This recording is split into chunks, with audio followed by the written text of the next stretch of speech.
Hey folks, it's Patriot Nurse, and in today's segment we're going to discuss storing IV fluids and supplies for shit hits the fan.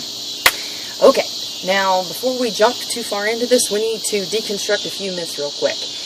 There seems to be this prevailing line of thought that thinks if there's anything wrong with somebody, whether they've lost fluid from some medium to moderate trauma, or they've become somewhat dehydrated, that right there is immediate justification for popping the needle in their arm, shoving the catheter in, and dropping fluid in their veins. And I really disagree with that. So let me just put it right out there for you. I think that prepping with IV fluids is something that is very heavily overemphasized.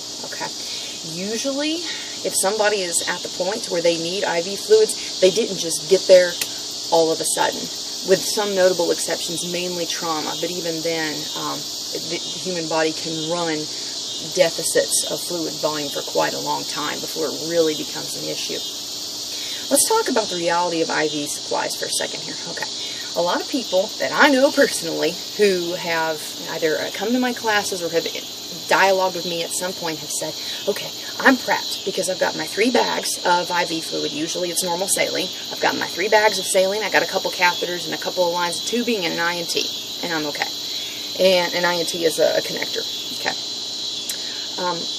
Let me give you a reality check here. Starting IVs is like any other perishable skill, including suturing, by the way. If you do not regularly start IVs and regularly hang lines and drip and all that stuff, you're going to be really rusty, okay? I get rusty if I don't start an IV within a month, right? So, let me put this at you, okay?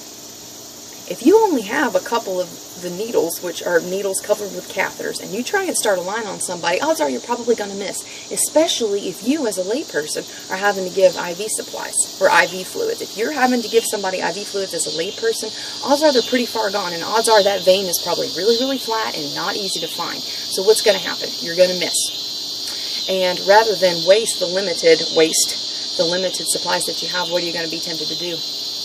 Use the same catheter and go right back in, thereby predisposing the person for infection. Guys, there's a lot more to IV fluids than just getting a bag of fluid, running it down the line, and popping a needle into somebody's arm. You can seriously jack somebody up. You can overload them and drown them in their own fluids in their lungs. It can back up into their lungs. Also, by poking somebody over and over again, you can put that person at a wonderful risk for infection. And let me tell you something, if that infection gets into the bloodstream, it can go all over the body very quickly. So these are some things that we need to be aware of, right? And to be honest, you know, I do get some people who, and mainly it's EMTs for whatever reason. I'm not hating against you guys, but usually the objections I get are, oh, it's really not that complicated. You're making it out to be something it isn't. Well, but it may be easy to a practiced and skilled person to pop a line in and drop fluid, but usually with the EMTs, yeah, you pop a line in, you drop the fluid, and then what? You transfer them off to the next echelon of care. So if there's anything that's jacked up, they don't see it. So, you know, we need to be a little bit longer thinking, especially in terms of a disaster. It isn't enough just for me to say, okay, I got IV fluids, I can solve the pressing issue of the day. Well, yeah, I may be able to solve that pressing issue, but let's look at the day after, and the day after, and the day after, okay? We got to look at a continuum of care, a whole continuum and a spectrum of time for our patient. Hope that was helpful for you guys. It was a little bit of a more advanced topic, but I felt like it was worth addressing because I do get a lot of questions about it.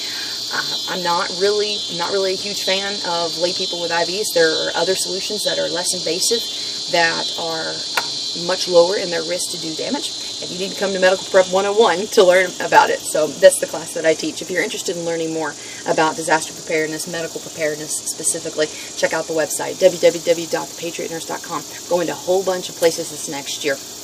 White Plains, New York, Knoxville, Tennessee, Phoenix, Arizona, Oklahoma City, and then 2014 I just added a whole bunch, including Texas and Elko, Nevada, Portland, Oregon, lots of places. Check it out, the website, www.thepatriotnurse.com. I hope it was helpful for you all. And for now, it's Patriot Nurse signing off, and I'll see y'all later.